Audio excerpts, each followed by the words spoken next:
For a repeating starburst, we need to divide our square into 4 smaller squares.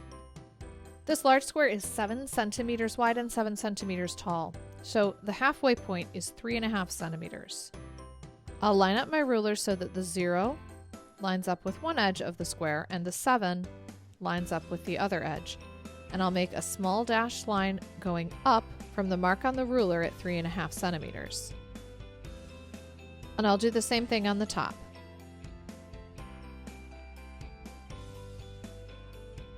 Line it up with 0 and 7 and make a line up at 3.5. I'm going to connect these 2 dashed lines using my ruler.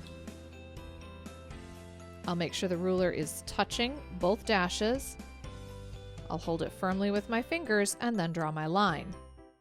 Now I'll repeat the process with the other 2 sides of the square, lining up my ruler so that the 0 is in line with one edge and the 7 with the other, making a small dash out from the 3.5. And the same thing on the other side.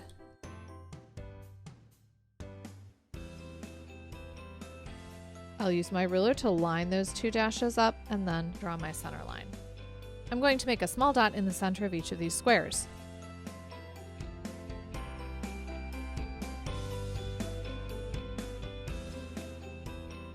We're going to draw a line from one edge of the small square to the other edge of the small square, and we're going to go through the center point.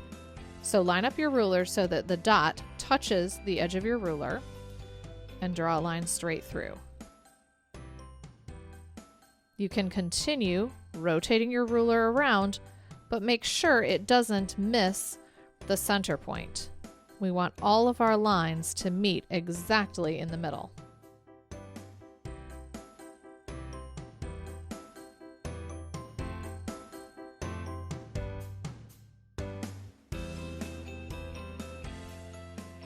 We're going to do a similar thing with this square, except we have to line our ruler up in 2 different places. First, we line our ruler up with the center dot.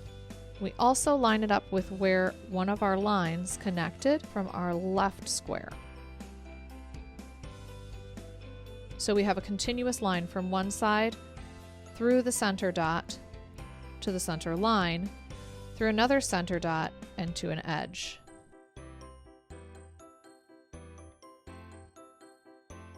We'll do the same thing here. Find that edge of the line, connect your ruler to the dot and the line, and then draw your line up.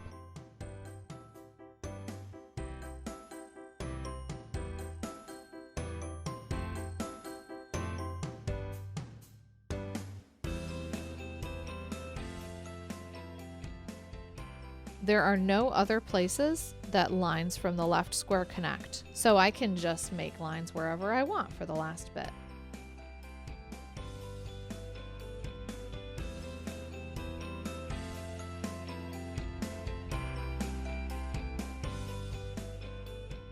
I'm going to repeat that process down here with this square, lining up my ruler with the center dot and one of my other lines.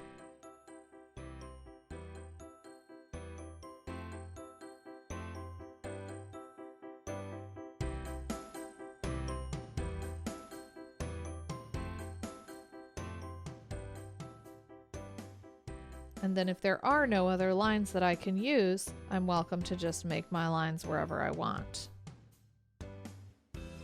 This one comes really close to the corner, so I'm going to say that's a corner line.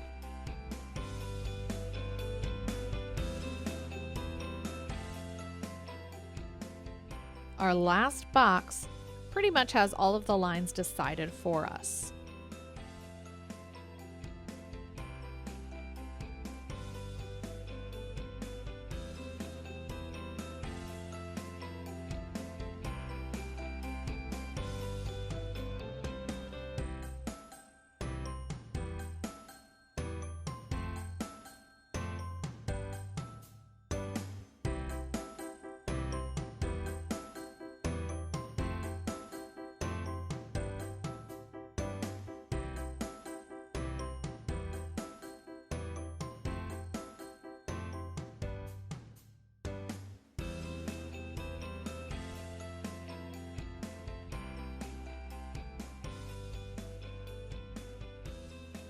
Here's how we'll color in our pattern.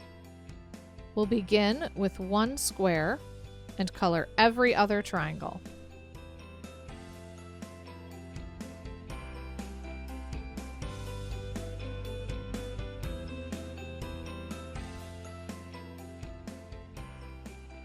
Now we're going to find a place where this triangle connects to a triangle in another small square, and we're going to continue our color into the next square, just like this.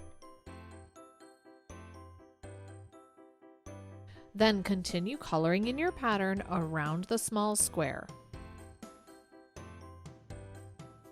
We'll do the same process for our other small squares, beginning at the spots where the triangles connect to each other, and then continuing the pattern around the square.